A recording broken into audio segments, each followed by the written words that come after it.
लेकिन अवध ओझा साहब, एक बात मैं बताऊं, हमने भी 2002 से तो हम भी लगातार इतना कवर कर रहे हैं, देख रहे हैं।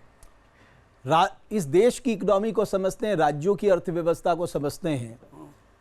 ये प्रण कहीं प्राण ना ले लें, इस बात की भी चिंता करनी चाहिए। बिल्कुल बिल्कुल। प्रण तेजस्वी का है, प्राण लालू यादव का है। हाँ बिल्कुल। हाँ ठीक, दोनों तरफ ना।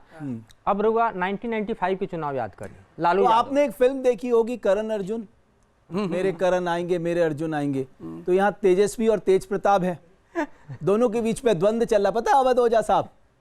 हाँ हाँ बिल्कुल बिल्कुल। अब देखो, माँ के लिए बड़ी माँ के लिए बड़ी स्थिति वो है, जटिल है साहब, बहुत जटिल है। हाँ, तो देख लेते हैं। अगर आप गौर से देखेंगे कि बॉलीवुड में अमिताभ बच्चन और शशि कपूर के फिल्म देवार का एक मशहूर डायलॉग है, मेरे पास माँ है। अब बिहार की सियासत में भाई वर्सेस भाई की जंग छिड़ी है, तो चर्चा होने लगी है माँ किसके साथ है। जी हाँ, तेजस्वी यादव और तेज प्रताप अलग होकर चुनावी ताल ठोक रहे हैं। इस रण में किसकी जीत होगी ये चुनाव नतीजे बताएंगे, लेकिन माई यानी राबड़ी देवी ने बता दिया है कि वो किसके साथ है। दीवार फिल्म का यही सीन आजकल बिहार की सियासत में दिख रहा है। एक तरफ लालू यादव के बड़े बेटे तेज प्रताप यादव हैं, जो पार्टी और परिवार से अलग सियासी ताल ठोक रहे हैं, अपने अर्जुन के खिलाफ जाने का दावा कर रहे हैं कि हम भी राघोपुर जाएंगे प्रचार करने। वहीं दूसरी तरफ लालू के छोटे लाल तेजस्वी यादव, जो लालू यादव की सियासी विरासत का झंडा थामे महागठबंधन का सीएम फेस बने हुए हैं। करप्शन, क्राइम और कम्युनलिज्म से तेजस्वी कॉम्प्रोमाइज नहीं करेगा। तेजस्वी के सामने लालू यादव की सियासी विरासत को संभालने की चुनौती। तेजस्वी के साथ लालू का आशीर्वाद और महागठबंधन का साथ तो है, लेकिन नीतीश कुमार और एनडीए की विशाल सियासी चुनौती भी। इन सब के बीच लाख टके के सवाल ये हैं कि आखिर मां किसके साथ है, राबड़ी देवी किसके साथ है। तेज प्रताप जी जिस तरीके से इस पर अलग लड़ रहे हैं, उनको क्या आप चाहेंगे कि क्या कहना चाहेंगे? नहीं ठीक है, लड़ रहा है अलग, ठीक है, वो भी ठीक है,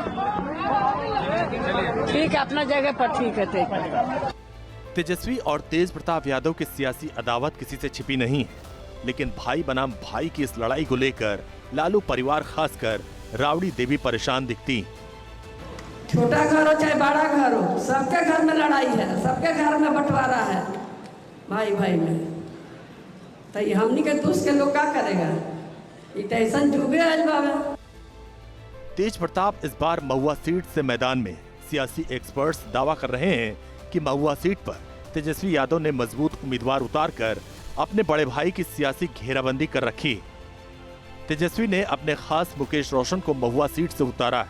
मुकेश रोशन महुआ सीट पर 2020 में 21,000 से ज्यादा वोटों से जीत दर्ज कर चुके हैं। हालांकि तेज प्रताप को यकीन है कि वो महुआ में MY समीकरण को साध कर चुनावी वैतरणी पार कर लेंगे। तो ये कैसा धर्म संकट है कि मां अपने दोनों बेटों के साथ खड़ी है, यही मां कह भी रही है। मुझे लगता है इससे बेहतर जवाब कोई हो भी नहीं सकता। मां के लिए तो दोनों ही बेटे बराबर हैं। बिल्कुल। लेकिन सुनाइए ना अवध ओझा साहब, इस स्थिति में आप मुझे कुछ सुनाइए। नहीं, एक माँ हमने देखी मदर इंडिया में, उसके भी 2 बेटे हैं, और उसको पता है कि ये बिरजू जो है ये कुछ करेगा नहीं, बवाल ही करेगा। तो माँ बिरजू के साथ नहीं है। हाँ। लास्ट में उसकी सबसे लास्ट की जो सीन है वो माँ ही शूट करती है बिरजू को। तो जब भी ये कोई सामाजिक मुद्दा नहीं है, राजनीति है, और राजनीति में सिद्धांत क्लियर हैं। राजनीति मूवी आई थी, उसमें कैटरीना कैफ का जो पिता है वो पूंजीवादी है, कैपिटलिस्ट। तो जब ये शादी तय करने आते हैं नाना पाटेकर, तो उससे कहते हैं, उसके पिता से कहते हैं कि समर सिंह के जो छोटे भाई हैं वो आपकी बेटी से प्यार करते हैं, शादी करना चाहते हैं। कहता हाँ ठीक है। अच्छा, वो जानता है कैपिटलिस्ट कि इनके पास पैसा नहीं है, चंदा मांगने आए हैं 500 करोड़ रुपए। कहता हाँ ठीक है, शादी के पक्ष में तो मैं भी हूं, मैं भी शादी कर दूंगा, पर एक शर्त है, मेरा दामाद सीएम होगा। सीएम मेरा दामाद हो। मेरा जो दामाद है, क्या क्या कॉन्सेप्चुअल क्लैरिटी है उस पूंजीवाद की। लेकिन सिर्फ उसी की कॉन्सेप्चुअल क्लैरिटी नहीं है, इन नेताओं की भी है। ये जब घर आते हैं तो ये होता है कि भाई सीएम तो पृथ्वी सिंह को बनना है और शादी होनी है समर सिंह से, तो इधर भी फैसला हो जाता है कि पृथ्वी सिंह से ही शादी कर देंगे। क्या फर्क पड़ता है। और उसमें एक बड़ी प्यारी सीन है कि कैटरीना के पिता जो है जॉगिंग कर रहे होते हैं ट्रेडमिल पे, तो भागते हुए आती है, कहती है कि आपने मुझे खिलौना समझ रखा है, मैं तो समर से प्यार करती हूँ, समर से शादी करूंगी। तो पिता जो है उसका वो मुस्कुराता है, कहता अभी तुम गुस्से में हो, सुबह बात करेंगे। और अंततः कैटरीना कैफ पृथ्वी सिंह से शादी कर दी। ये जो शाही वर्ग है, इसको मैं बार बार कहता हूं, इसकी जो खूबियां हैं उसमें से एक बहुत बड़ी खूबी है कॉन्सेप्चुअल क्लैरिटी। ओझा जी सवाल यहाँ है, यहाँ ओझा जी सवाल यहाँ ई बा, भाई वर्सेस भाई, कहाँ जइयन माई, कहाँ जइयन? माई को क्लियर है शशि कपूर के साथ रहना है। माई को एकदम क्लियर है कि जिनके साथ माता जी हैं, इनके साथ पिताजी हैं। जिनके साथ माता पिता जी हैं वही शशि कपूर हैं। क्योंकि उस आदमी का जो माँ बाप को तो भाई सबसे ज्यादा जो बात पता होती है कि लेकिन मेरा वो दूसरा बच्चा, भाई अमिताभ बच्चन नहीं है ना। आज देखें उसका रील, हेलीकॉप्टर से उतर के ऐसे हाथ घुमाते हुए पब्लिक के भीतर घुस के जो निकलता है, उसकी क्लैरिटी भी बहुत विजिबल है, छुपल नहीं के। हाँ, शालू कुछ कह रही है। लेकिन एक बात जे देखल जाए छे कि हमरा के समाज में कहल जाए छे कि माँ के जे दिल होय छे वो हमेशा कमजोर बच्चा के तरफ ज्यादा पसीजे छे। यानी कमजोर बच्चा यहाँ हम कहबे तेज प्रताप के, अब अहाँ की केकरा कहबे, शायद अहों के मत तेज प्रताप के तरफ ही होते। तो दिल से तो माई तेज प्रताप के साथ है, लेकिन मजबूरी में शायद तेजस्वी के साथ रह पड़े। क्या बात है, ये मुझे लग रहा है बहुत अच्छा जवाब point है। है। Very nice. लेकिन वो माँ के रूप में तेज प्रताप के साथ हैं और राजनेता के रूप में खुद भी सीएम रही हैं। हाँ, वो राजनेता के रूप में तेजस्वी के साथ। उनको तेजस्वी में वो करंट दिखता होगा कि ये कुछ कर सकता है, और तेज प्रताप थोड़ा नॉन सीरियस तो रहते ही, वो कब किस ओर मुड़ जाए। कभी मान लीजिए नेता बन के उन्होंने कहा जी मेरा मन नहीं कर रहा, मैं जा रहा हूँ हिमालय में तपस्या करूंगा कुछ दिन, तो वो चिंता हमेशा माँ को रहती है ना, इसका कुछ पता नहीं है इस बच्चे का। राबड़ी जी बोली भी हैं कि पार्टी से अलग हुआ है, परिवार से नहीं। परिवार से अलग नहीं हुआ, आई थिंक ये सबसे इंपॉर्टेंट है। important line। तो इसका मतलब ये हुआ कि उस समय जो प्रेशर बनाया गया, जो एक सामाजिक प्रेशर होता है, उस प्रेशर के दबाव में या डर से उन्होंने कहा साहब ये हमारे परिवार से दूर है, लेकिन माँ के तो हृदय में हमेशा ही रहता है, बिल्कुल, है ना। तो ये, लेकिन आपको लगता है इन भाइयों की लड़ाई से महागठबंधन को नुकसान हो सकता है, या आपको लगता है कि अपनी सीट को छोड़कर बाकी जगह तेज प्रताप कोई बहुत ज्यादा इंपैक्ट नहीं डाल पाएंगे? नहीं, मुझे नहीं लगता है ऐसा कि अगर वो अपनी सीट जीत जाएंगे तो उनके लिए बहुत बड़ी उपलब्धि होगी। मधुरेन, तेज प्रताप अवध ओझा जी के बड़े प्रिय हैं। अच्छा, अब क्यों है ये पूछ लीजिए आप। अब तो रुआ बताओ के पड़ी, कौन सा रूप कुछ पसंद है? ऐसा बात बताओ के पड़ी जिन लोग नहीं जाना। हमें लगता है औरंगजेब राजा बनने के बजाय अगर वो आदमी पुरोहित बनता तो बहुत सफल होता। ऐसा क्यों? क्योंकि उस आदमी के अंदर जो धार्मिक तत्व है वो स्ट्रांग है। लेकिन ये तो बहुत कट्टर तत्व था। हाँ, तो वही तो मैं कह रहा हूं, अगर वो पुरोहित बनता वो बहुत सफल होता। क्योंकि राजा और फिर पुरोहित दोनों सोच जब उसकी मेल खाई तभी तो वो व्यक्ति परेशान हुआ। अकबर ने बनाया 1556 1605, एक व्यक्ति ने बनाया 1658 1707, एक व्यक्ति ने सारे खंभे हिला हिला के तोड़ा।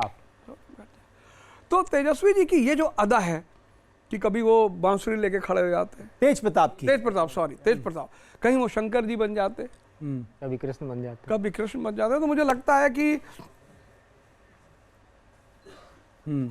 राजनीति जो है वो शायद उनके दिमाग में नहीं है। नहीं है, क्योंकि राहुल गांधी जी कल तालाब में कूद गए। मैं उस पे आ रहा हूँ, इसके बाद वाला सेगमेंट है वो बड़ा जबरदस्त है साहब, वो तो हमारा विजुअल ऑफ द डे है। अच्छा, तो वो कितने फिट हैं और कितने वो हैं, आइए दिखा लेते हैं, पहले उसी पे दिखा लेते हैं। एक मशहूर कहावत है, एक तस्वीर हजारों शब्दों से ज्यादा असर रखती है। ऐसा ही कुछ दिखा बिहार में, जो सोशल प्लेटफॉर्म पे वायरल हो गया। राहुल गांधी बेगूसराय में एक चुनावी सभा के बाद तालाब में उतरे, मछुआरों के साथ तालाब में जाल डाला और मछलियां पकड़ी। इस वीडियो ने सोशल मीडिया पर बज़ क्रिएट कर दिया है, और बड़ी दिलचस्प बात, इसमें बड़ी राजनीतिक टीका टिप्पणियां भी शुरू हो गई हैं। बट लेकिन ये विजुअल अपने आप में बहुत महत्वपूर्ण है। अवध ओझा साहब जरा टिप्पणी करिए ना इसमें। नहीं, राहुल जी वैसे बहुत अच्छे तैराक हैं, और जहां तक मेरी इंफॉर्मेशन है, पता नहीं राजनीति में बेहतर कब से तैरना शुरू करें। हाँ, वो उसका इंतजार हो रहा है। लेकिन लोधी होटल है, तो जब भी वो दिल्ली में रहते हैं तो शाम को स्विमिंग करने जाते हैं। लेकिन यहाँ जो वो पानी में कूदे हैं उसका बड़ा महत्व है। एक तो मछुआरा तबका, समाज का नीचे वाला तबका है 4% वोट बैंक, 4% वोट बैंक, और फिर तालाब है, मछली का जाल भी दिख रहा है, मछली का जाल भी दिख रहा है, मतलब कई सारी चीजें यहाँ मतलब ये राजनीति क्या ना करा दे। वो उस दिन कह तो रहे थे डांस भी कर सकते, जाल भी खींच रहे भाई हैं, आप देखिए तो गौर ताल में कूद गए, जाल भी खींच रहे हैं। वही तो मैं गौर कह से रहा हूँ, देखिए। आपने उनके लिए कहा कि वोट के लिए डांस भी कर लेंगे, आप ताल में कूद गए। तो इसका मतलब ये राजनीति का एक परफेक्ट वर्जन है कि वोट के लिए कुछ भी करेगा। लेकिन भारतीय जनता पार्टी ने उनकी इस डुबकी में टिप्पणी की है, आइए आपको सुनाते हैं। अगर उनके जितना भी मछली लगा है उससे कम ही उनको बेसी कम ही वोट मिलेगा। आप राहुल गांधी की पॉलिटिक्स को सामान्य वो किसानों के साथ दिख रहे हैं, वो कुलियों के साथ दिख रहे हैं, वो कारपेंटर वालों के साथ दिख रहे हैं, वो रिटेल स्टोर वालों के साथ दिख रहे हैं, वो मछुआरों के साथ दिख रहे हैं। देखिए लार्जर पर्सपेक्टिव में वो समाज के हर वर्ग को कह रहे हैं कि राहुल गांधी आपका प्रतिनिधि है। ये जो इन्होंने किया, इसकी बेसिकली शुरुआत गांधी जी ने की थी। 1885 में कांग्रेस बनी और सारा बड़ा तबका था कांग्रेस में, सूट वूट पहने, तो आम जनता उनसे कनेक्ट नहीं हो पाती थी। तो गांधी जी ने कहा कि जब तक आम जनता हमें अपने साथ जोड़ेगी नहीं, तब उन्होंने मद्रास सेशन में कांग्रेस के कहा कि हम सिर्फ अब लंगोट पहनेंगे क्योंकि हमारा देश गरीब है। ये जो सोशल इंजीनियरिंग का खेल भारत में शुरू किया, वो गांधी जी ने शुरू किया कि जब तक आप जनता के बीच जनता के जैसे नहीं दिखेंगे, तब तक आपका जनता से जुड़ाव नहीं होगा। कनेक्ट प्रियंका गांधी भी करती हैं, बिल्कुल बिल्कुल, और ज्यादा अच्छा कनेक्ट करती जो मैं देखता हूं। लेकिन अब राजनीति की अपनी कुछ जटिलताएं हैं, अपनी कुछ मजबूरियां हैं, है ना। लेकिन अवध ओझा साहब, आपका बहुत धन्यवाद हमारे शो में आने के लिए। आप सबका भी बहुत धन्यवाद, आप हमारे शो में आए, बहुत धन्यवाद आपका। तो चुनाव के जो रंग हैं बिहार के, वो इसी तरह हम लाते रहेंगे, लिट्टी की तरह गरम और चौके की तरह बिल्कुल। चौका कौन लगाता है, हालांकि वो 14 तारीख को पता लगेगा, लेकिन कहते हैं ये बिहार का चुनाव देश की भविष्य को भी तय करने जा रहा है। बहुत धन्यवाद हमारे इस खास शो को देखने के लिए।